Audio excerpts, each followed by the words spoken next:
ഹൃദയം എനിക്കെന്തോ പുതിയ ജനറേഷനിൽ ഉള്ള ചെറുപ്പക്കാർക്കൊക്കെ ഇഷ്ടമാണ്. എനിക്കെന്തോ ഹൃദയം അമീർ ഖാനും പിന്നെ അദ്ദേഹത്തിൻ്റെ ആദ്യം കല്യാണം ഇപ്പം കഴിച്ച പെണ്ണായിട്ട് പിരിഞ്ഞു. അവളുടെ പേരെന്തായിരുന്നു? അല്ല, അമീർ ഖാൻ്റെ വൈഫിൻ്റെ പേര്. അല്ല, ഞാൻ ഇൻഫ്ലുവൻസേഴ്സിനോട് ചോദിക്കണം എന്നുള്ള എൻ്റെ ഏറ്റവും വലിയ ചോദ്യമായിരുന്നു, എന്താ നിങ്ങൾ ആക്ച്വലി ഏത് രീതിയിലാണ് ബോളിവുഡ് മൂവീസിലേക്കോ അങ്ങനെ എന്തെങ്കിലുമൊക്കെ പോകാനുള്ള ചാൻസസ് ഉണ്ടോ? ഇവിടെ എല്ലാവരും അങ്ങോട്ട് പോവാണ്. ഇവിടെ ക്ലച്ച് പിടിച്ചിട്ടില്ല, അപ്പോഴാണ് ബോൾ. മലയാളത്തിൽ അന്ന് വച്ച പിടിക്കട്ടെ. അജ്മലെ, നീ ഇവിടെ നടന്നത് വല്ലതും അറിഞ്ഞോ? നീ പറഞ്ഞൊരു കാര്യം കാരണം ഞാൻ വെള്ളം കുടിച്ചു പോയിരിക്കുക. കാരണം ഇതൊക്കെ മാധ്യമങ്ങൾ കാണുന്ന സാധനമാണ്. തല്ലിക്കോ, എനിക്ക് പ്രശ്നമില്ല. It's A fun topic. അതെ അതെ അതെ, അതിനകത്തൊരു സീരിയസ് എലമെന്റ് ഒന്നും നമ്മൾ കൊണ്ടുവരേണ്ട കാര്യമുണ്ടെന്ന് തോന്നുന്നില്ല. Some are going negative. അത് അറിഞ്ഞുകൊണ്ട് ചെയ്യുന്നതാണോ അതോ automatically your character is like that? ഞാനൊരു ഇൻഫ്ലുവൻസർ ഒന്നല്ല. എന്തിനാ അഭി ഇവിടെ വിളിച്ചു വരുത്തുന്നത് എനിക്കറിയില്ല. പക്ഷെ എനിക്ക് പറഞ്ഞോടാ എന്നെന്തിനാ വിളിച്ചു വരുത്തിയെന്ന്. ഞാൻ ഇനി അങ്ങോട്ട് ഇറങ്ങാൻ പോവാട്ടോ. ഓ ഓ ഓ ഓ, അവരിങ്ങനെ ചോദ്യങ്ങൾ ചോദിക്കാൻ വേണ്ടി ഇരിക്കുകയാണ്. അജ്മൽ വന്നപ്പോൾ തൊട്ട് മൈക്ക് ഇതാന്ന് ചോദിക്കുകയാണ്. ഞാൻ കൊടുക്കില്ല എന്നാ പറഞ്ഞു. വീട് എവിടെയാടാ? അതെ, ഞാൻ അങ്ങോട്ട് പോവാം. മൈക്ക് എടുക്കണം, നമുക്ക് ചോദിക്കാം. അജ്മലെ ചോദിക്കണക്ക് മറുപടിയൊക്കെ പറയാം. അജ്മലെ ഇതെന്താ അവിടെ പോയി ഇങ്ങനെ ഇരുന്നോ? ഇതൊക്കെ ഫോം വിളിക്കുമ്പോൾ എന്നെ പേടിയാ. ഫൈസൽഖാനോട് ചോദിച്ചിട്ട് അങ്ങനെ എത്തിയത്. അപ്പോൾ നമ്മുടെ ക്ലാസ്മേറ്റ്സും ഹാപ്പി ഡേയ്സ് ഒക്കെ പോലത്തെ ഒരു കോളേജ് പടം എന്താണ് ചെയ്യാത്തത്? എനിക്ക് ഭയങ്കര ആഗ്രഹമുണ്ട് ആക്ച്വലി ക്യാമ്പസ്. കാരണം ഇപ്പൊ ഹൃദയം ഞാൻ അന്ന് ഏട്ടനോടും പറഞ്ഞിട്ടുണ്ട്, ഹൃദയം എനിക്കെന്തോ പുതിയ ജനറേഷനിൽ ഉള്ള ചെറുപ്പക്കാർക്കൊക്കെ ഇഷ്ടമാണ്. എനിക്കെന്തോ ഹൃദയം എനിക്ക് ഇഷ്ടപ്പെട്ടിട്ടില്ലായിരുന്നു ആ സമയത്ത്. അത് ഇഷ്ടപ്പെടാൻ എനിക്ക് കുറേ ക്ലീഷയും ക്രിഞ്ചൊക്കെ അന്ന് ഭയങ്കരമായിട്ട് ഫീൽ ചെയ്തു. ബിക്കോസ് ഒന്ന് നേറ്റിവിറ്റി എന്നൊരു സാധനമുണ്ട്. ചെന്നൈ, വേറെ നാട്ടിൽ പോയിട്ട് കഥ പറയുന്നതിൻ്റെ. അപ്പം എനിക്ക് ഞാൻ ചെന്നൈയിൽ പഠിച്ചു വളർന്നതാണ്, ഞാൻ ക്യാമ്പസൊക്കെ അവിടെ ആയിരുന്നു. പക്ഷെ എന്നാൽ പോലും ഞാൻ അങ്ങനെ ഒരു ക്യാമ്പസ് ഒന്നും കണ്ടിട്ടില്ല. അപ്പോൾ എനിക്ക് നാട്ടിലത്തെ ക്യാമ്പസൊക്കെ എനിക്ക് കുറച്ചുകൂടെ കണക്റ്റ് ആവും. അപ്പോൾ എനിക്ക് എൻ്റെ സമയത്തായിരുന്നു ക്ലാസ്മേറ്റ്സ്, ഹാപ്പി ഡേയ്സ്, ഇതൊക്കെ എനിക്ക് തിയേറ്ററിൽ ഭയങ്കരമായിട്ട് വർക്കായ സിനിമയാണ്.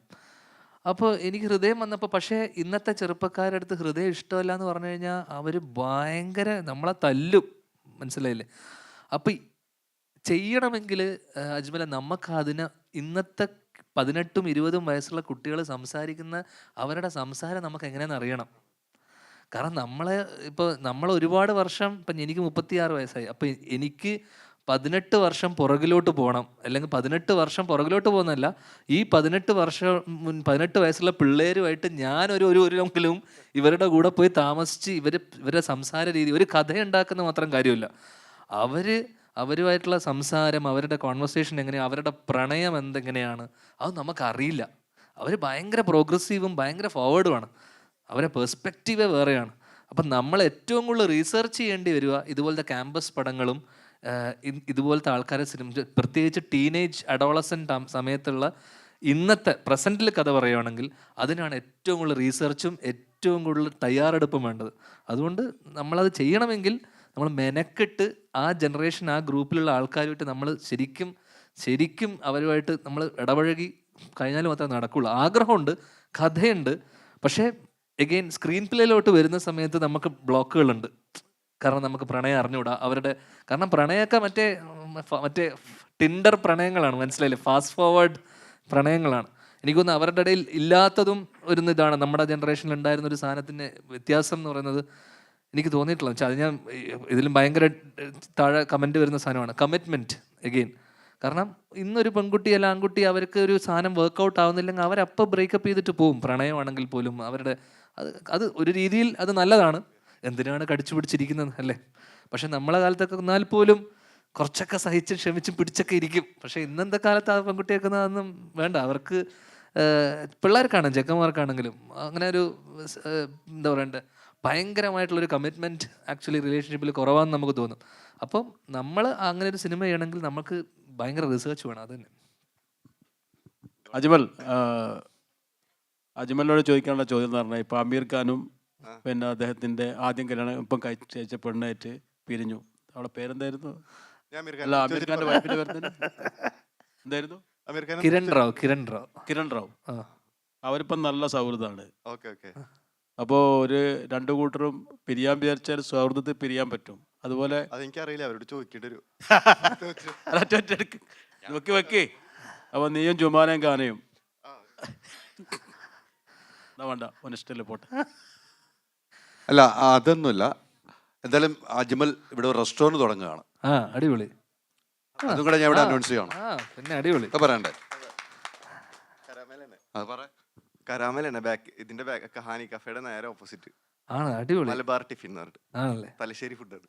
ആണോ? അതെ. ഓഹോ, അത് സലൂണ്. തൃശ്ശൂർക്കാരനായ നീ തലശ്ശേരി ഫുഡാണ് കൊടുക്കുന്നത്? അത് കുറച്ച് നാൾ മുമ്പ് തുടങ്ങിയതായിരുന്നു. ആണോ? തലശ്ശേരിയിലായിരുന്നു കല്യാണം കഴിച്ചത്. ആ ശരി ശരിയാ. അപ്പം അങ്ങനെ ഒരു റെസ്റ്റോറൻറ്റ് തുടങ്ങുകയാണ്. അടിപൊളി.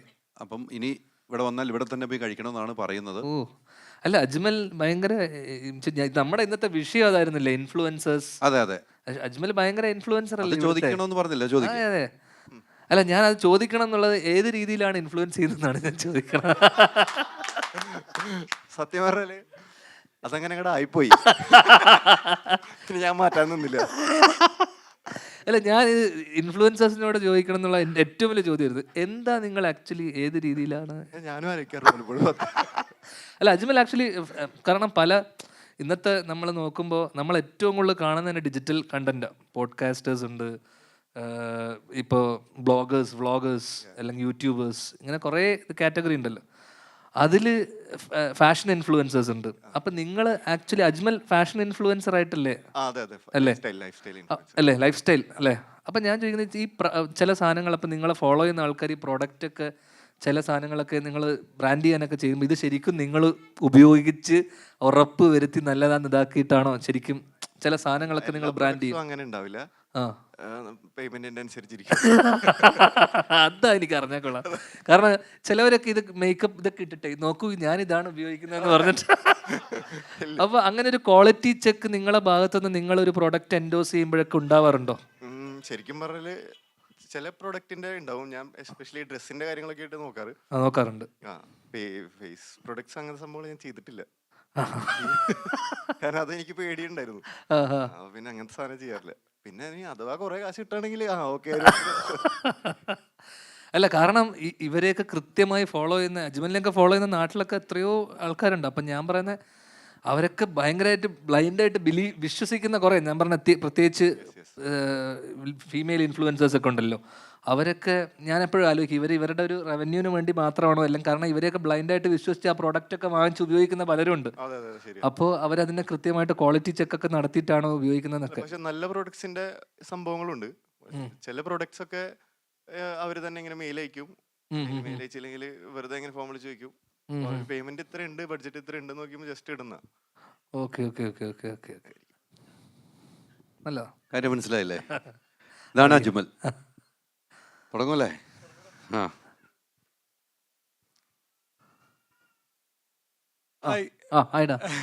എൻ്റെ പേര് അഫ്ഷാദ്. ഇപ്പൊ ഹബീബ് എന്നെ വിളിച്ച സമയത്ത് ഇങ്ങനെ ധ്യാൻ ശ്രീനിവാസന്റെ ഒരു ഇന്റർവ്യൂ സെക്ഷൻ ഉണ്ട്, നമുക്ക് കൂടുതൽ എന്ന് പറഞ്ഞപ്പോ തന്നെ ഞാൻ ഏറ്റവും കൂടുതൽ ഇന്റർവ്യൂ കാണാൻ ആഗ്രഹിക്കുന്ന രണ്ട് വ്യക്തികളാണ്. ഷൈൻ ടോം ചാക്കോ, ഒന്ന് ഷൈൻ ടോം ചാക്കോ, ഒന്ന് ധ്യാൻ ശ്രീനിവാസൻ. അപ്പം കാരണം നമ്മളെ ഇങ്ങനെ കണ്ടിരുന്നു പോവും, നമുക്കൊരു ബോറടിപ്പിക്കുക അങ്ങനത്തെ ഒരു സംഭവം ഇല്ല. രസകരമായിട്ട് തന്നെ ആ ഇന്റർവ്യൂ കണ്ടിന്യൂ ചെയ്ത് പോകും. ഇപ്പൊ നിങ്ങൾ നേരത്തെ പറഞ്ഞു ഇങ്ങനെ പാരന്റ്സിനെ കുറിച്ച് ഇങ്ങനെ പറഞ്ഞല്ലോ ഇങ്ങനെ, അപ്പൊ ഞാൻ ഇങ്ങനെ ആലോചിക്കായിരുന്നു, എന്റെ ഇതിൽ ഇങ്ങനെ ആലോചിക്കായിരുന്നു, അപ്പൊ ഞാനായിരുന്നെങ്കിൽ ചിലപ്പോ ഞാൻ വീട്ടിൽ നിന്ന് പുറത്താക്കിണ്ടാവും. എന്നെ പുറത്താക്കൂല, പുറത്താക്കിയിട്ടുണ്ടാവും. അത് തന്നെ ആക്കി. ഓക്കെ, അപ്പം ഇനി ഏതെങ്കിലും ഈ ബോളിവുഡ് മൂവീസിലേക്കോ അങ്ങനെ എന്തെങ്കിലുമൊക്കെ പോകാനുള്ള ചാൻസസ് ഉണ്ടോ? എല്ലാരും അങ്ങോട്ട് പോവാണ്. ഇവിടെ ക്ലച്ച് പിടിച്ചിട്ടില്ല, അപ്പോഴാണ് ബോൾ. മലയാളത്തിലൊന്ന് വച്ച പിടിക്കട്ടെ. ബോളിവുഡ് ഒന്നുമില്ല, അന്ന് ദുബായ് വരെയെങ്കിലും എത്തിയാൽ മതി എനിക്കെന്നുള്ള. ഇവിടം വരെ എത്തി, ഇനി ഞാൻ സന്തുഷ്ടനാ. എടാ, ബോളിവുഡ് എന്നൊക്കെ പറഞ്ഞത് ബേസിൽ ബോളിവുഡിൽ സിനിമ ചെയ്യാണ്.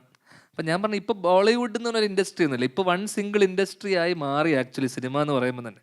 കാരണം ഇപ്പോൾ ആ ബാരിയേഴ്സൊക്കെ പോയി, കാരണം ഇവിടെ ഇപ്പോൾ രാജുവേട്ടൻ പൃഥ്വിരാജ് സലാർ എന്ന് പറഞ്ഞൊരു സിനിമയിൽ അഭിനയിക്കുന്നു, ലാൽ സാറ് ഇപ്പം ജയിലറിൽ അഭിനയിക്കുന്നു. അല്ലെങ്കിൽ ഇവിടുന്ന് ആക്ടേഴ്സ് ലാംഗ്വേജ് ബാരിയർ ഒന്നും ഇല്ലാതെ വേറെ ഭാഷകളിലൊക്കെ പോയി അഭിനയിക്കുക. ഫഹദ് അഭിനയിക്കുന്നു, ആക്ടേഴ്സൊക്കെ ഇപ്പം ഡയറക്ടേഴ്സ് പോകുന്നുണ്ട്, ഇപ്പം ബേസിൽ പോകുന്നു. എനിക്ക് തോന്നുന്നു റോഷൻ ആൻഡ്രൂസ് ഷാഹിദ് കപൂറിനെ വെച്ചിട്ട് മുംബൈ പോലീസിൻ്റെ റീമേക്ക് ചെയ്യുന്നു. ചേട്ടന് എനിക്കിപ്പോൾ 1-2 തമിഴ് ഡയറക്ഷൻ ചെയ്യാൻ ഓഫേഴ്സ് വന്നിരുന്നു തമിഴിൽ. അതൊക്കെ അഭിനയം ഇത് കാരണം അപ്പം ഓഫേഴ്സും പരിപാടിയൊക്കെ ഉണ്ട് നമുക്ക്. അപ്പോൾ ഇത് സ്വാഭാവികമായിട്ട് ആദ്യം നമ്മളെ നാട്ടിലൊരു ഒരു ബേസ് ഒന്ന് ഉറപ്പിച്ചിട്ട് നമ്മൾ അടുത്ത ഇൻഡസ്ട്രീനെ കുറിച്ച് ചിന്തിച്ചാൽ പോരെ എന്നുള്ളതാണ്. നമ്മളെ ഈ ഇൻഫ്ലുവൻസേഴ്സിന്റെ ഈ വീഡിയോസുകൾ ഈ ആർട്ടിസ്റ്റുകൾ ലൈക്ക് കാണാറുണ്ടോ? അവരിങ്ങനെ ഈ റീൽസ് പോലെ ഞാൻ കാണാറുണ്ട് ഒരു വിധം. ഞാൻ വെച്ചാൽ ഞാൻ അധികം ഇൻസ്റ്റ യൂസ് ചെയ്യുന്ന ആളല്ല. ഞാൻ വല്ലപ്പോഴും ഞാൻ ഇടക്ക് സമയം കൊല്ലുക എന്നുള്ള രീതിയിൽ ഞാൻ അത് ഇടക്കൊന്ന് ഇൻസ്റ്റാൾ ചെയ്തിട്ട് പിന്നെ ഡിലീറ്റ് ചെയ്യലും പിന്നെ ഇടക്ക് നോക്കലും പരിപാടിയൊക്കെയാണ്. ഞാൻ അജ്മലിൻ്റെ സാധനമൊക്കെ കണ്ടിട്ടുണ്ട് കുറേ. എനിക്ക് അജ്മലിൻ്റെയും കണ്ടിട്ടുണ്ട്. എനിക്കൊന്ന് ദുബായിൽ ഞാൻ അജ്മലിൻ്റെ ആണ് ഏറ്റവും കൂടുതൽ. എനിക്ക് ബാക്കിയുള്ള ആൾക്കാരൊന്നും എനിക്ക് വലിയ പിടിയില്ല. നിന്നെ തീരെ പിടിയില്ല. ഇനി ശ്രദ്ധിച്ചാ മതി. അല്ല പിന്നെ CCL ഈ കളിക്കുന്ന കാര്യങ്ങൾക്കൊന്നും വലിയ ഉഷാറില്ലേ? ഏത് ഈ ഞാൻ CCL അല്ല എന്നെ CCL അല്ലേ? എടാ എന്താ സംഭവം എന്ന് വെച്ച് കഴിഞ്ഞാൽ എനിക്ക് വലിയ അല്ല അത് വലിയ വെച്ചാൽ ഈ കളിക്കുന്ന നമ്മൾ എനിക്ക് കാലിന് ചെറിയ ഇഞ്ചുറി ഒക്കെ ഉണ്ട്. അപ്പോൾ പിന്നെ ഞാൻ സ്കൂളിലൊക്കെ ഞാൻ കളിച്ചിരുന്നൊക്കെ. ഞാൻ സ്കൂളിൽ അത്യാവശ്യം ക്രിക്കറ്റും ഷട്ടിലൊക്കെ കളിച്ചുകൊണ്ടിരുന്ന. പക്ഷേ ഇപ്പോൾ ഒരു ഫിറ്റ്നസ് ലെവൽ ഞാൻ ലവ് ആക്ഷൻ ഡയറക്റ്റ് ചെയ്യാൻ വേണ്ടി പോയപ്പോൾ ചെറിയൊരു അപ്പോൾ ഒന്ന് ഫിറ്റ്നസ് വർക്കൗട്ടൊക്കെ നിർത്തിയതാണ് 2018-19. അപ്പോൾ ആ സമയത്ത് വണ്ണം കൂടിയപ്പോൾ കാലിന് 2 സമയത്ത് പടത്തിലൊക്കെ ചെയ്യുമ്പോൾ ഇഞ്ചുറി വന്നു. അപ്പോൾ അതിനുശേഷം വർക്കൗട്ട് ചെയ്യാൻ തന്നെ ഇപ്പം ഞാൻ ചേട്ടൻ്റെ പടത്തിന് വർഷങ്ങൾക്ക് ശേഷത്തിന് വേണ്ടി ഒരു 10-20 കിലോ കുറച്ചു. ആ പടത്തിൻ്റെ സമയത്ത് എന്ന് വെച്ചാൽ ചെറിയൊരു അന്ന് ആ 2 മാസത്തിനുള്ളിൽ കുറച്ച് ആ സിനിമയ്ക്ക് വേണ്ടി മാത്രം. അതിനുശേഷം പിന്നെ ഇപ്പം തിരിച്ച് പിന്നെയും വണ്ണം വെച്ച് തുടങ്ങി. അപ്പോൾ അല്ലാതെ ഞാൻ ഭയങ്കര ഒരു ഫിറ്റ്നസ് ഫോളോ ചെയ്യുന്ന ആളല്ല. അതുകൊണ്ട് തന്നെ നമുക്ക് പ്രാക്ടീസ് ഒന്നും ഇല്ലെങ്കിൽ ഈ കളിയൊക്കെ കളിക്കുക എന്ന് പറയുന്നത് വലിയ ബുദ്ധിമുട്ടാണ്. ഒരുപാട് ഉയരങ്ങളിലേക്ക് എത്തട്ടെ. നീയും ഒരുപാട് ഉയരങ്ങളിലെത്തട്ടെ. Thank you. എല്ലാവരും എന്താണ് സൈലൻ്റ് ആയിട്ടിരിക്കണമെന്ന് അറിയില്ല. മുന്തീറിന് ഒത്തിരി ചോദിക്കാണെന്ന് എനിക്കറിയാം. മുന്തീറാണല്ലോ. ഞാൻ മുന്തീറിലേക്കൊന്ന് പോയിട്ട് വീണ്ടും ഇങ്ങനെ കയറി വരും ഞാൻ. അല്ല മുന്തീർ അന്നൊക്കെ കണ്ടന്റ് തന്നെ എനിക്ക്. മുന്തീറൊന്ന് എഴുതിയിട്ട് അവിടെ ഒന്ന് കാണണമല്ലോ, ഞാനൊന്ന് കാണണമല്ലോ. ഇങ്ങോട്ടേക്ക് ഇതാണ്ടോ? ഇങ്ങോട്ട് വന്നു. അടുത്ത് ചോദിക്കുമ്പോഴാണ്. Hi hi hi hi. Dhyan Sreenivasan. അതെ. അച്ഛൻ അമ്മ എന്നുള്ളത് ശരിക്കൊരു പൈതൃകമാണ്. അതെ. നമുക്ക് ഭൂമിയിൽ കിട്ടാവുന്ന അതെ ഏറ്റവും വലിയ പൈതൃകമാണ്. അതെ. ധ്യാന്റെ ഇന്റർവ്യൂവിനെ കുറിച്ച് നേരത്തെ പറയുന്ന കേട്ടു. എനിക്ക് ഒരു ചോദ്യവും ഒരു ഉത്തരവേ ഉള്ളൂ. ഞാൻ ചോദിക്കാൻ പോകുന്നതിന് താങ്കൾ ഉത്തരം പറയാ. നേരത്തെ താങ്കൾ പറഞ്ഞൊരു ചോദ്യത്തിന് ഞാൻ ഉത്തരം പറയും. അല്ല, ഇൻഫ്ലുവൻസേഴ്സിന്റെ കാര്യം പറയുമ്പോൾ അതും കൂടെ പറയണല്ലോ. അപ്പൊ ചോദ്യത്തിലേക്ക്, അച്ഛനെ കുറിച്ച് ആ ഒരു ഇന്റർവ്യൂവിൽ ഒരുപാട് പറഞ്ഞു. ശരിക്ക് ഗൾഫ് മലയാളിക്ക് താങ്കളുടെ അച്ഛൻ ഒരു ഐക്കണാണ്. ഗൾഫ് മലയാളികൾക്കില്ല, കേരളത്തിൽ ലോകത്തിലുള്ള എല്ലാ മലയാളികൾക്കും ആണ്. പക്ഷേ ലൈക്ക് ദാസനും വിജയനും തുടങ്ങി ഒരുപാട് കഥാപാത്രങ്ങൾ ഗൾഫ് റിലേറ്റഡ് ചെയ്ത സിനിമകളാണ്. ഗൾഫ് റിലേറ്റഡ് ചെയ്ത ഒരുപാട് സിനിമകൾ ചെയ്തിട്ടുണ്ട്. അങ്ങനെ തന്നെ അച്ഛനെ കുറിച്ച് പറയുമ്പോൾ ആദ്യം എനിക്ക് ചോദിക്കാനുള്ളത്, അച്ഛൻ എങ്ങനെ ഇരിക്കുന്നു? അച്ഛൻ ഇപ്പം കുറച്ച് വയ്യാതിരിക്കുക. ഡയാലിസിസ് ഒക്കെ ഉള്ളതുകൊണ്ട് പുള്ളിക്ക് അങ്ങനെ യാത്ര ചെയ്യാനുള്ളൊരു ബുദ്ധിമുട്ടൊക്കെ ഉള്ളതുകൊണ്ടൊരു ആഴ്ചയിൽ 2 ദിവസം ഡയാലിസിസ് ഒക്കെ ഉണ്ട്. അപ്പോൾ അതുകൊണ്ട് പുള്ളിക്ക് അങ്ങനെ ഒരു ഫിസിക്കലി അത്ര ഫിറ്റ് അല്ല. ഒരുപാട് സ്ഥലങ്ങളിൽ പോകുമ്പോൾ ഇപ്പൊ ഇത്രയും നേരം ഞാനിങ്ങനെ കേട്ടുകൊണ്ടിരിക്കുകയാണ്. ഒരുപാട് ആളുകൾ നിങ്ങളോട് ചോദിക്കും അച്ഛൻ എങ്ങനെയുണ്ടെന്ന്. അമ്മ എന്ന സംഘടനകളിൽ താങ്കൾക്ക് മെമ്പർഷിപ്പ് ഉണ്ടോ? ഉണ്ട്. അച്ഛനെ കുറിച്ച് ചോദിക്കുമ്പോൾ ഒരുപാട് ആളുകൾ സത്യം പറഞ്ഞാൽ എൻ്റെ അച്ഛനെ കുറിച്ച് അന്വേഷിക്കുന്നു. അയാളൊരു സിനിമാക്കാരനായത് കൊണ്ടാണ്, അല്ല അതിലപ്പുറം എൻ്റെ അച്ഛനായത് കൊണ്ടാണ്. ചാളമേരി എന്നൊരു കഥാപാത്രം അറിയോ? അറിയാം. മറ്റേ നമ്മുടെ പുള്ളിക്കാരുടെ പേരെന്നായിരുന്നു? പുള്ളിയുടെ പേരത് തന്നെയല്ലേ? ഈ അമ്മ സംഘടന ശരിക്ക് സിനിമയിൽ അഭിനയിച്ച എല്ലാവർക്കും വേണ്ടി നിലകൊള്ളുന്നതാണോ, അല്ലെങ്കിൽ ഞാൻ ചോദ്യത്തിലേക്ക് വരാം. വർഷത്തിൽ 2 or 3 പ്രാവശ്യം താരങ്ങളുടെ ഡ്രസ്സിന്റെ പദവി കാണിക്കാൻ വേണ്ടി മാത്രം ഉണ്ടാക്കുന്ന മീറ്റിംഗ് ആണോ എന്ന് ചിലപ്പോഴെങ്കിലും ജനങ്ങൾക്ക് സംശയം ഉണ്ടാവും. അതിന് കാരണം എന്താ വെച്ചാല് മോളി ചേച്ചി ഈ അടുത്ത് തീരെ വയ്യാണ്ടായിട്ട് സമൂഹ മാധ്യമങ്ങളിൽ തുറന്നു പറയാണ് എനിക്ക് എന്നെ സഹായിക്കാൻ ആരുമില്ലെന്ന്. അവസാനം ലൈക്ക് സാമൂഹിക പ്രവർത്തകനായ ഫിറോസ് കുന്നംപറമ്പിലാണ് അവരെ കൈപിടിച്ചു ഉയർത്തുന്നത്.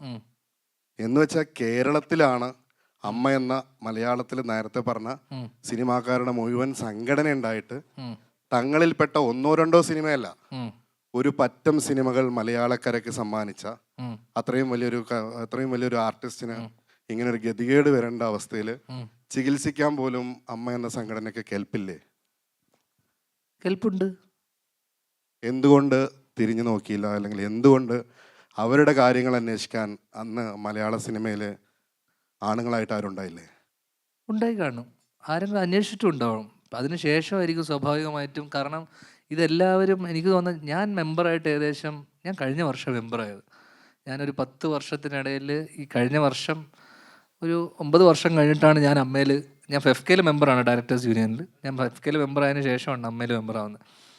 അപ്പോൾ എനിക്ക് തോന്നുന്നു അമ്മ എന്ന് പറഞ്ഞാൽ അത് ബേസിക്കലി ഇവർ ചാരിറ്റി ഫൗണ്ടേഷൻ പോലെ, ചാരിറ്റി ട്രസ്റ്റ് പോലെയാണ് അവരതിനെ കെയർ ചെയ്യുന്നത്. ബിക്കോസ് നമ്മളിപ്പോൾ ഏകദേശം 2 ലക്ഷം രൂപയോളം മെമ്പർഷിപ്പ് പൈസ കൊടുക്കുന്നുണ്ട്. അവിടെ തന്നെയാണ് ഈ ചോദ്യത്തിന്റെ പ്രസക്തി. അതെ, എനിക്കറിയാവുന്നത് എനിക്ക് പറയാൻ പറ്റുള്ളൂ.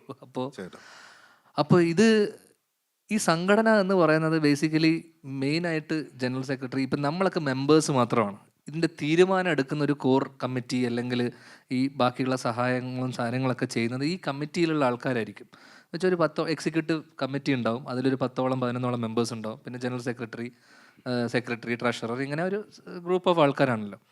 അപ്പോൾ സ്വാഭാവികമായിട്ടും ഇവർ ബാക്കിയുള്ള അവശ്യ കലാകാരന്മാർക്ക് കുറേ പേർക്ക്, എൻ്റെ അറിവിൽ എനിക്കറിയാവുന്ന കാര്യമാണ് ഞാൻ പറയുന്നത്, ഒരുപാട് പേർക്ക് അമ്മ ചെയ്യുന്ന സൽപ്രവർത്തികളെക്കുറിച്ച് എനിക്കറിയാം. ബിക്കോസ് അത് ഞാൻ ബാബുവേട്ടനുമായിട്ട് അത്യാവശ്യം ബന്ധമുള്ള ആളുമായതുകൊണ്ടും കാരണം ഞാൻ ബാബുവേട്ടനോട് ചോദിച്ചിട്ടുണ്ട് ഈ പൈസയൊക്കെ ആക്ച്വലി ഇവരെന്താണ്. കാരണം ഓരോ മെമ്പേഴ്സ് ഏകദേശം 450 മെമ്പേഴ്സുള്ള ഒരു ഇതിനകത്തുനിന്ന് ഈ പൈസയൊക്കെ എന്താണ് ചെയ്യുന്നത്? കാരണം നമ്മൾ 2 ലക്ഷം രൂപ കൊടുത്ത് പോകുന്നു. അപ്പോൾ എല്ലാ മാസവും ആക്ച്വലി ഇവർ കൃത്യമായിട്ട് പലർക്കും, അതിക്കൊക്കെ അറിയാലോ, കൃത്യമായിട്ട് പെൻഷൻ കൊടുക്കുന്നുണ്ട്. അപ്പം നമ്മൾ എല്ലാം അടിച്ച് അധിക്ഷേപിക്കാൻ പറ്റില്ല. പക്ഷെ ഇത് എനിക്ക് തോന്നുന്നതാണ്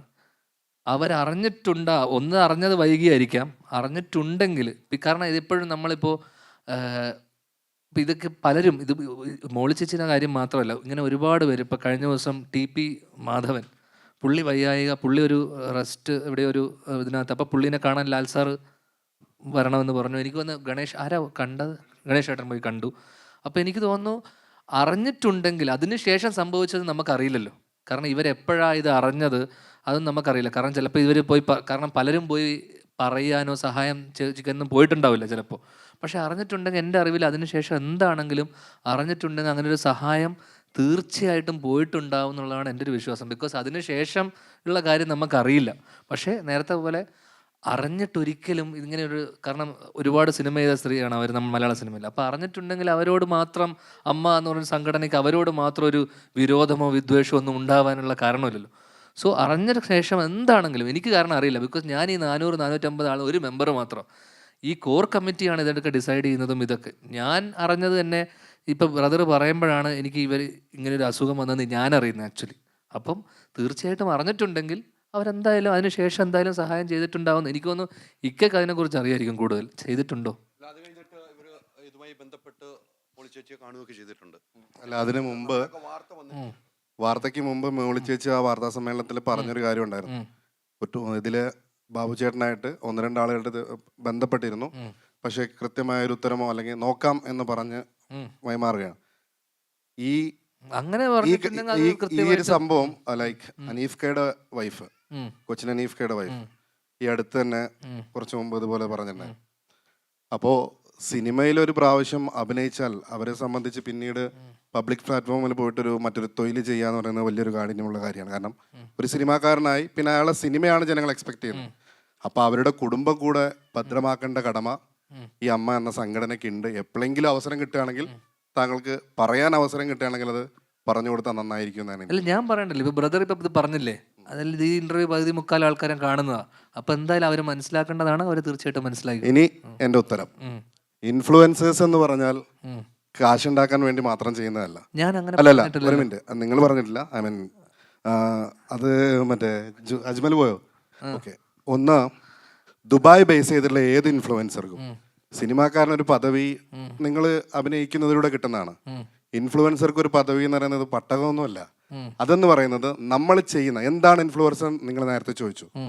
നമ്മൾ ചെയ്യുന്ന ഒരു വീഡിയോ ഒരാളെ ഇൻസ്പയർ ചെയ്യുന്നുണ്ടെങ്കിൽ ഏതെങ്കിലും തരത്തിൽ കൊമേഴ്ഷ്യലായിട്ട് അല്ലെങ്കിൽ ഏത് തരത്തിലായിട്ടും ഒരാളെ ഇൻസ്പയർ ചെയ്യുന്നുണ്ടെങ്കിൽ അയാളാണ് ശരിക്കും ഇൻഫ്ലുവൻസർ എന്ന് പറയുന്നത്. UAE എങ്ങനെ ഇൻഫ്ലുവൻസർ ആവാം? സിമ്പിളാണ്. നിർബന്ധമായിട്ട് ലൈസൻസ് ഉണ്ടായിരിക്കണം.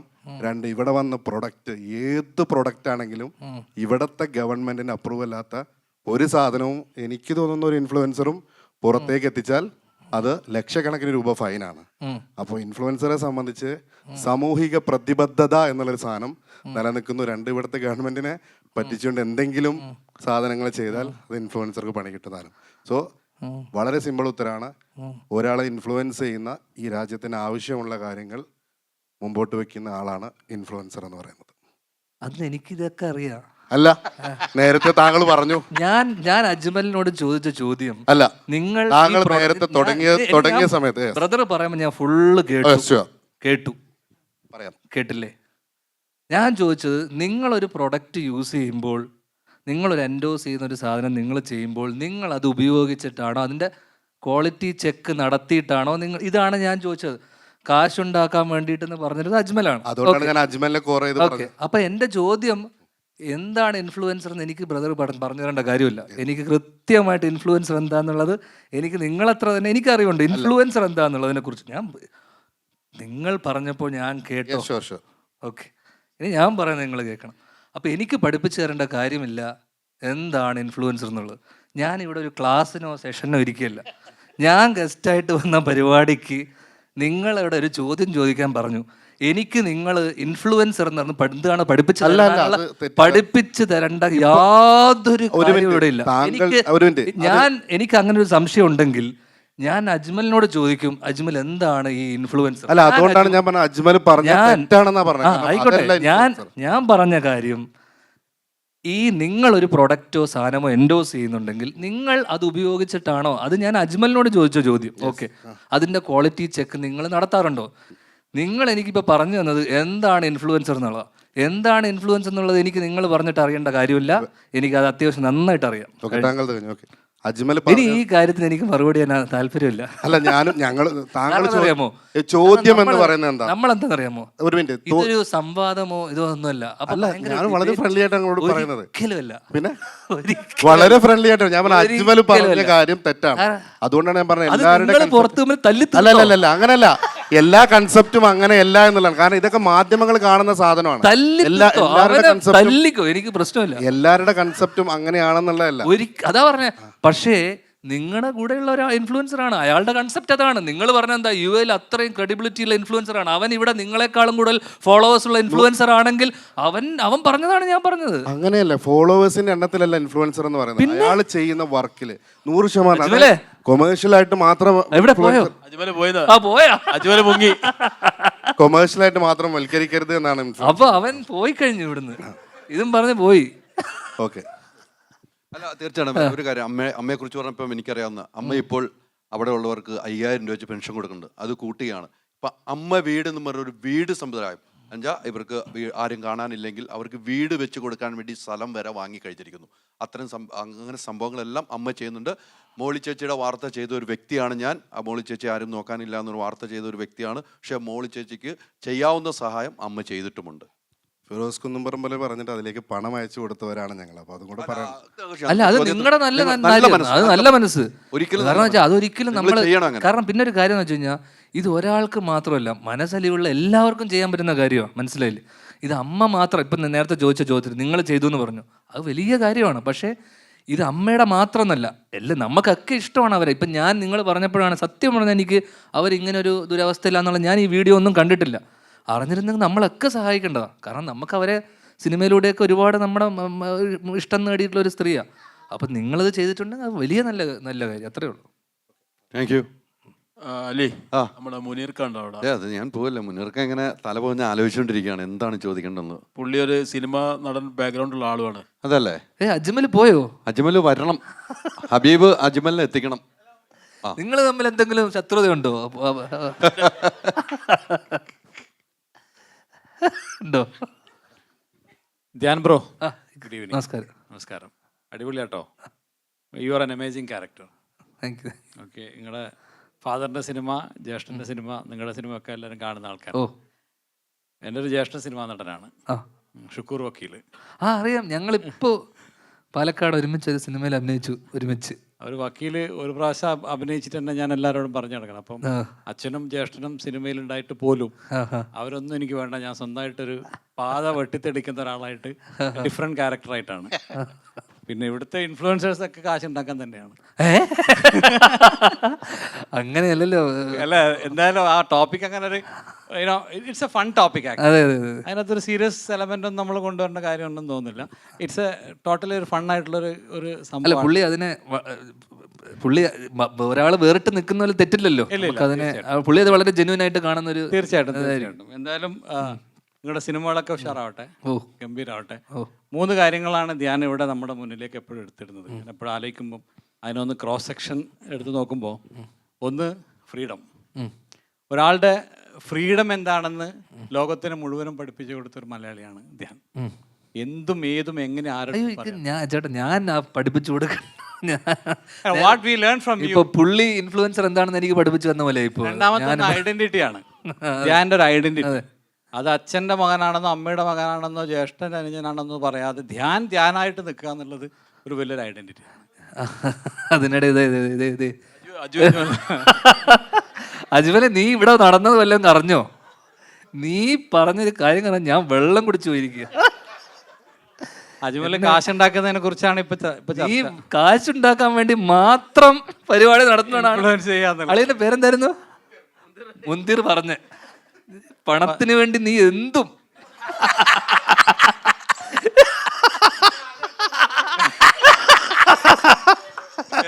നിങ്ങൾ തമ്മിൽ തല്ല ആവശ്യമുണ്ട്. ഏതായാലും ധ്യാന്റെ വരവ് നന്നായി. ആ, എന്തായാലും ഒരുപാട് ആശംസകൾ, അഭിനന്ദനങ്ങൾ. All the very best. Thank you. Thank you. അല്ല മുന്തേറെ, എല്ലാം രസകരമായിട്ട് പോകാൻ വേണ്ടിയാണ് കേട്ടോ, അല്ലേ? അല്ല, അജ്മൽ അവിടെ പോയത് ഫോൺ വന്നപ്പോൾ പോയതാണ്. എന്താണ്, മനഃപൂർവ്വം ഒഴിവായി പോയതായിരുന്നോ? എവിടേക്ക്? ഇവിടെ നടന്ന സംഭവമല്ല അറിഞ്ഞോ? എൻ്റെ അടുത്ത് പറഞ്ഞവര് മർജു തിരിച്ചു കയറി വന്നു. അതെ. അപ്പൊ എന്റെ എന്തെങ്കിലും മറുപടി ഉണ്ടോ? മറുപടി അല്ല. അതായത് ഇപ്പോ നമ്മളിപ്പോ ഒരു കാര്യം മുന്തിർ എന്തായിരുന്നു മുന്തിറിന്റെ? അല്ല, അതിന്റെ എന്താ പറയാ, ഒറ്റ മിനിറ്റ്. മുന്തിർ പറഞ്ഞത് ഇവിടുത്തെ ഇൻഫ്ലുവൻസേഴ്സ് എന്ന് പറയുന്നത് വെറും കാശുണ്ടാക്കാനല്ല. അല്ല, നമ്മുടെ ചർച്ച അതാണ് കേട്ടോ. കാരണം ഇൻഫ്ലുവൻസേഴ്സ് മീറ്റ് എന്ന് പറയുമ്പോൾ ഇതൊക്കെ പറയാനുള്ളൊരു അല്ലേ. മുന്തിർ പറഞ്ഞ ഒരു കാര്യത്തിനോട് എനിക്ക്, കാരണം ഇവിടെ നിന്ന് ബാക്കി ഇക്ക പറഞ്ഞത് ഇവിടെയുള്ള എല്ലാ ആൾക്കാരും കാശിന് വേണ്ടി ഇത് ചെയ്യുന്നു എന്നുള്ളതാണ്. അവിടെ മുന്തിർ ഇവിടെ ഒരു ഇതുണ്ട്, ഒരാൾ മാത്രമാണ് ഇതിൽ മാറി നിൽക്കുന്നത്. മുന്തിർ മാത്രമേ ഉള്ളൂ അങ്ങനെ നോക്കുമ്പോൾ, അല്ലേ? ആരാ? നിങ്ങളാ? അതാണല്ലോ നിങ്ങൾ രണ്ടുപേരും ഒരുമിച്ചിരിക്കുന്നത്. ആണോ? ആണോ?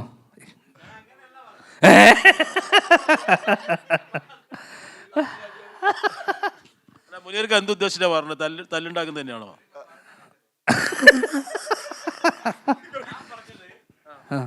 എല്ലാ തൊഴിലിനും ഒരു പ്രതിഫലം ആവശ്യമാണ്. അതെ അല്ലേ?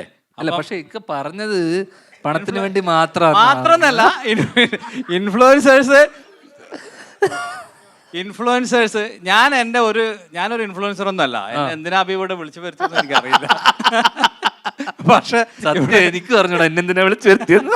അതുകൊണ്ട് തന്നെ നേരത്തെ ധ്യാൻ ചോദിച്ചൊരു ചോദ്യം ഉണ്ടായിരുന്നു, നിങ്ങൾ എന്ത് ഇൻഫ്ലുവൻസിങ് ആ ചെയ്യുന്നത് എന്നുള്ളത്. That was A question, first question.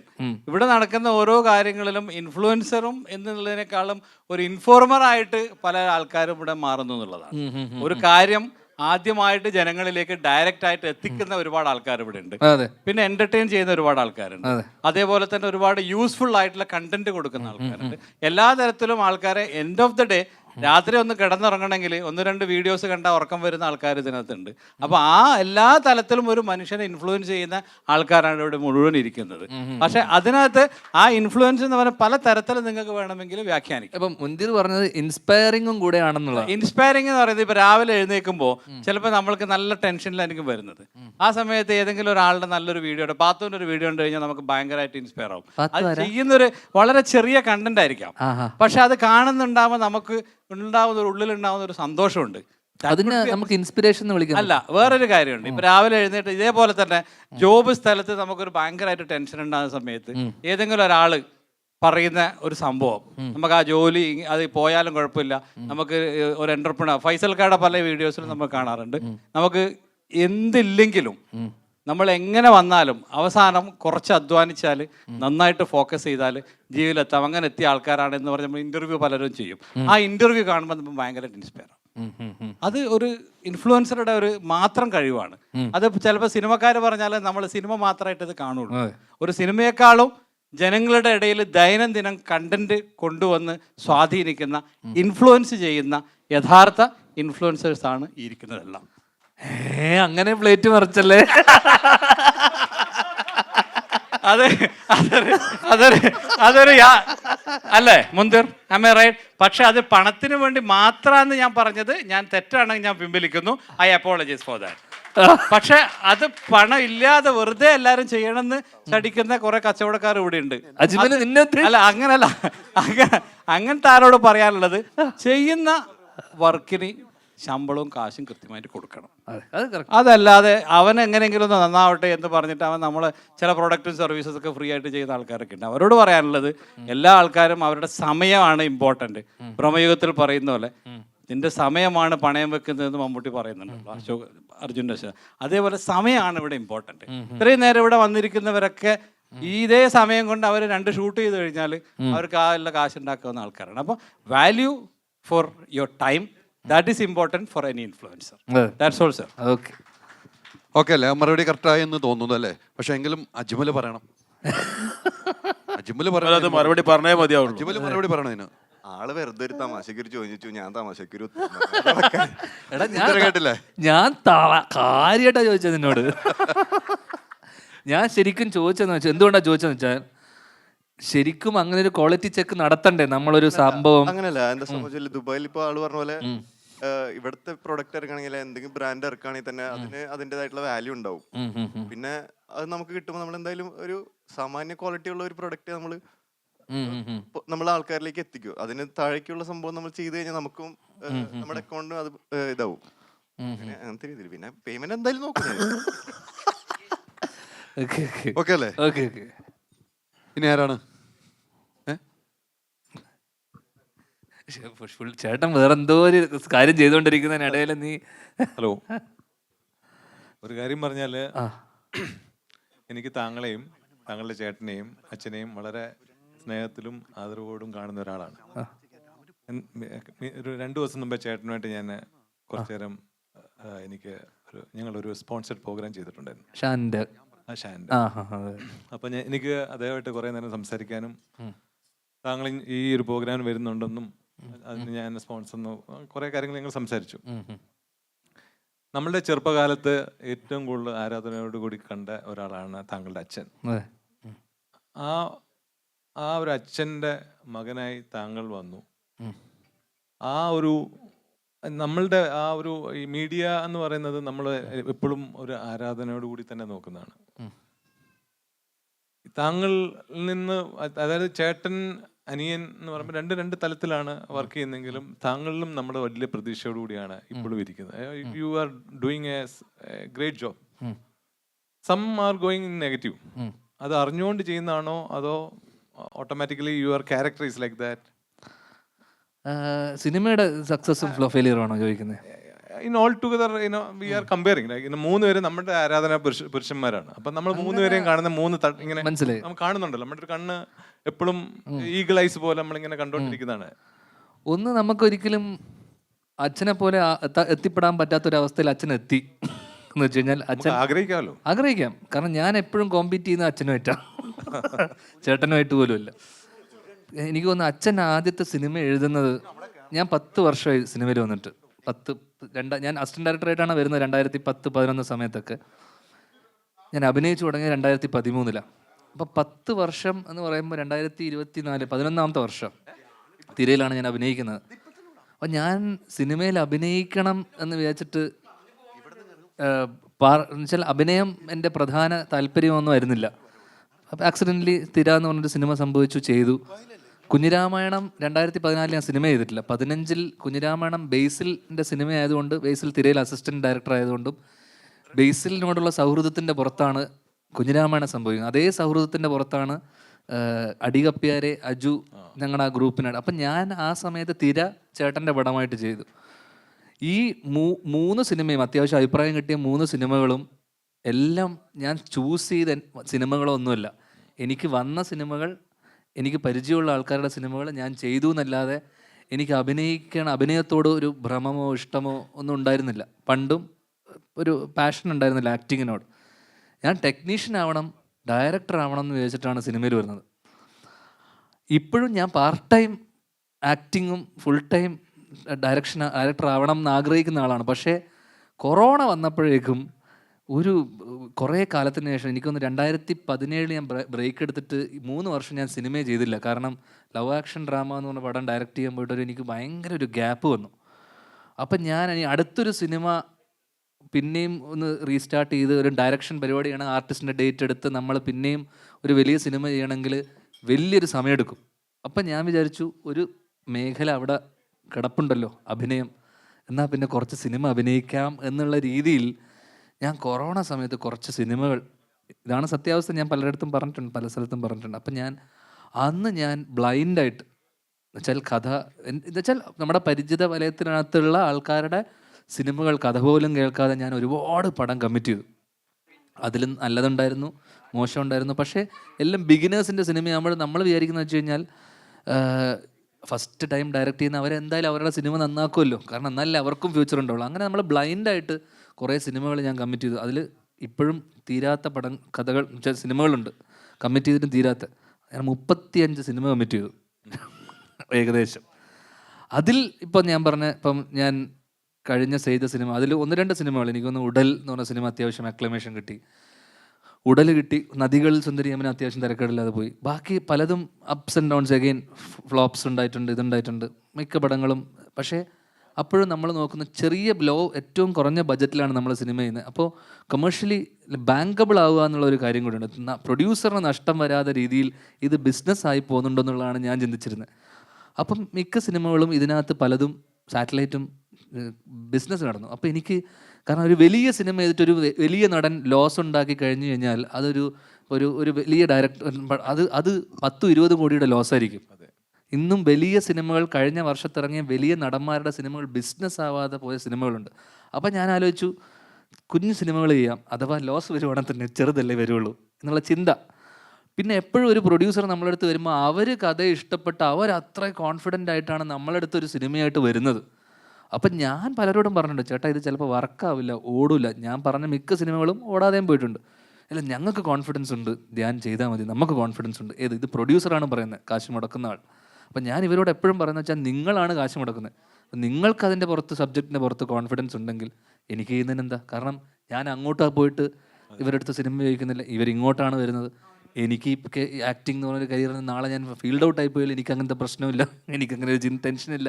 കാരണം എനിക്ക് അതിനോട് അമിതമായിട്ടുള്ളൊരു ക്രേസോ, എനിക്കിതിൽ നിന്ന് നിലനിൽക്കണം, ഈ അഭിനയ മേഖലയോട് എനിക്ക് ഭയങ്കരമായിട്ടുള്ളൊരു കമ്മിറ്റ്മെൻ്റ് ഉണ്ടോ എന്ന് എനിക്കില്ല. അപ്പോൾ ഞാൻ വളരെ റിലക്റ്റൻ്റ് ആക്ടറാണ് ആ രീതിയിൽ. അപ്പോൾ എനിക്ക് സ്വാഭാവികമായിട്ടും ഫെയിലിയർ സംഭവിച്ചു, പടങ്ങൾ ഓടാതെ പോയി. എന്നിട്ടും എനിക്ക് സിനിമ വരാൻ തുടങ്ങി. കാരണം അപ്പോൾ ഞാൻ മനസ്സിലാക്കി ഇതൊക്കെ ഒരാളുടെ സമയമായിരിക്കാം, ഒരു സമയം നന്നാവുമ്പോൾ. കാരണം ഇത്രയും ഫെയിലിയേഴ്സ് ഉണ്ടായതിനു ശേഷമാണ് എനിക്ക് വർഷങ്ങൾക്ക് ശേഷം എന്ന് പറഞ്ഞ സിനിമ വരുന്നത്. എന്നെ റൊഷാക്ക് കഴിഞ്ഞ് നിസാം ബഷീർ വിളിക്കുന്നു, എന്നെ ഡിജോ ജോസ് ജനഗണമനേൻ്റെ നിവിൻ്റെ കൂടെ മലയാളി ഫ്രം ഇന്ത്യ എന്ന സിനിമക്ക് വിളിക്കുന്നു. വലിയ വലിയ സിനിമകൾ വരാൻ തുടങ്ങി. അപ്പം ഞാൻ ചേട്ടനെടുത്തു. അപ്പം ഒരിക്കലും ഞാൻ എപ്പോഴും പറയാറുണ്ട്, മലയാള സിനിമയിൽ മോശം നടന്മാരല്ല, മിക്ക നടന്മാരും നല്ല നടന്മാരാണ്. പക്ഷേ തിര എന്ന ചെയ്ത സമയത്ത് ഞാൻ ഫസ്റ്റ് പടം ചെയ്തപ്പോൾ ഞാൻ നല്ല നടനായിരുന്നു. പക്ഷേ ഞാനൊരു മോശം സിനിമ ചെയ്തപ്പോൾ ഞാൻ മോശം നടനായി. അപ്പം സിനിമ മോശമാകുമ്പോഴാണ് ഇവിടെ നടന്മാർ. കാരണം മോശം സിനിമയിൽ എത്ര നന്നായിട്ട് അഭിനയിച്ചാലും ഒരു കാര്യമില്ല. അപ്പോൾ അത് ഞാൻ പറഞ്ഞിട്ടുണ്ട്, എൻ്റെ സിനിമ ഷാറുഖ് ഖാൻ അല്ല വലിയ ഏത് നടൻ അഭിനയിച്ചാലും ഓടൂല, കാരണം കഥ മോശമാണ് കഥ അല്ലെങ്കിൽ ബേസിക്കലി. അപ്പോൾ എന്താണ് എനിക്ക് ഇതുകൊണ്ട് ഉണ്ടായിട്ടുള്ള ഗുണം എന്ന് വെച്ചാൽ എനിക്ക് മോണിറ്ററി ബെനിഫിറ്റ്സ് ഉണ്ട്. ഞാൻ നേരത്തെ അജ്മൽ പറഞ്ഞ പോലെ എനിക്ക് കാശുണ്ടാക്കാൻ പറ്റി അതുപോലെ. പക്ഷേ അപ്പോഴും passion, commitment, I am committed to work. എൻ്റെ ജോലിയോട് ഞാൻ ഭയങ്കര കമ്മിറ്റഡ് ആണ്. പക്ഷേ എനിക്ക് പാഷനില്ല അഭിനയത്തോട്, പക്ഷേ എനിക്ക് പാഷനുണ്ട് ഡയറക്ഷനോട്. അതാണ് ഫൈസലിക്ക് എപ്പോഴും പറയുന്നത്, പാഷനോട് എന്ത് ചെയ്താലും നമുക്ക് അതൊരു ടയർഡ്നെസ് തോന്നില്ല. എനിക്ക് തോന്നി ഞാൻ ആ ഒരു പോയിന്റ് എത്തി, ഞാൻ ഭയങ്കര ഞാൻ ടയേർഡായി തുടങ്ങി ഈ ഒരു പ്രോസസ്സ്. കാരണം അഭിനയം എന്നുള്ള പ്രോസസ്സ് ഞാനത് പക്ഷേ വർഷങ്ങൾക്ക് ശേഷം ഈ സിനിമ, കാരണം അത് ഞാൻ ബാക്കിയുള്ള സിനിമകൾ, നമ്മൾ ചില സിനിമകൾ, ഞാനിപ്പോൾ ഏട്ടൻ്റെ സിനിമ എന്ന് പറയുമ്പോൾ ഞാൻ അതിനകത്തൊരു 1x ഞാൻ എഫേർട്ട് ഇട്ടിട്ടുണ്ട്. ഞാൻ ബാക്കിയുള്ള സിനിമകൾ നേരത്തെ പറഞ്ഞ പോലെ ഓടും നുറപ്പുള്ള സിനിമക്ക് നമുക്ക് നേരത്തെ പറഞ്ഞ പോലെ നമുക്ക് അത്ര ഇഷ്ടപ്പെട്ട് നമ്മളൊരു സാധനം ചെയ്യുമ്പോൾ, കാരണം ആ സിനിമയോട് എനിക്കൊരു പേഴ്സണലി എനിക്കൊരു ഇഷ്ടമുണ്ട്. ഒന്ന് ഏട്ടൻ്റെ സിനിമ, ആ കഥയോട് എനിക്ക് ഇഷ്ടമുണ്ട്. ഞാൻ കുറേ കാലത്തിന് ശേഷം കേട്ട എൻ്റെ അടുത്ത് വന്നൊരു അപ്പോൾ അതിനകത്ത് എനിക്ക് പാഷനും ഉണ്ടായിരുന്നു. എന്ന് വെച്ച് കഴിഞ്ഞാൽ ഞാൻ ഭയങ്കര പാഷനേറ്റ് ആയിട്ടാണ് ആ ക്യാരക്ടറിനെ അപ്രോച്ച് ചെയ്തതും, ഞാൻ വളരെ കമ്മിറ്റഡ് ആയിട്ടാണ് ആ സിനിമയെ കണ്ടതും വർക്ക് ചെയ്തതും. അത് ഇതുവരെ ഞാൻ 10 വർഷം ചെയ്ത സിനിമയിൽ നിന്ന് എന്തായാലും ഒരു വ്യത്യാസം ഉണ്ടാവുമെന്ന് ഞാൻ വിചാരിക്കുന്നു, പ്രതീക്ഷിക്കുന്നു. പക്ഷേ അതുകൊണ്ട് ഞാൻ ഇനി മുതൽ നല്ല സിനിമ ചൂസ് ചെയ്ത് ചെയ്യുന്നില്ല. ഞാൻ ഇനി മോശം സിനിമകളൊക്കെ ഇടക്കൊക്കെ ചെയ്തു പോകും. ഇവിടെ നിന്ന് നോക്കുമ്പോൾ ആ പേര് എഴുതിയത് നല്ലൊരു പെർഫ്യൂമിന് ഇടാൻ പറ്റിയൊരു പേര്. ഇതിന് എന്തെങ്കിലും മീനിങ് ഉണ്ടോ? ഏതാ? താങ്കളുടെ പേര് അത് ചേട്ടൻ പെർഫ്യൂം ബിസിനസ് ആയിട്ട് തോന്നുന്നതാ. നോക്കി, ആ പേരിന് പ്രത്യേക എന്തെങ്കിലും മീനിങ് ആരെങ്കിലും പറഞ്ഞായിട്ടോ? എന്താ അല്ലേ, any meanings for that name? Dhyan പണ്ടത്തെ ഹോക്കി പ്ലെയർ ആണ് ധ്യാൻ ചന്ദ് എന്ന് പറഞ്ഞിട്ട്, ഇന്ത്യ കണ്ട ഏറ്റവും വലിയ ഹോക്കി പ്ലെയർ ആയിരുന്നു. വിനീത് കുമാർ എന്ന് പറഞ്ഞൊരു ഹോക്കി പ്ലെയർ ഉണ്ടായിരുന്നു. അപ്പോൾ അച്ഛൻ കോളേജിലെ സമയത്തൊക്കെ ഹോക്കി ഭയങ്കര ഭ്രാന്തായിരുന്നു. അങ്ങനെ ഈ 2 ഹോക്കി പ്ലേയേഴ്സിൻ്റെ പേരാണ് ഞങ്ങൾക്ക് 2 പേർക്ക് കിട്ടത്. Thank you. ചോദ്യം മറുപടി കിട്ടി.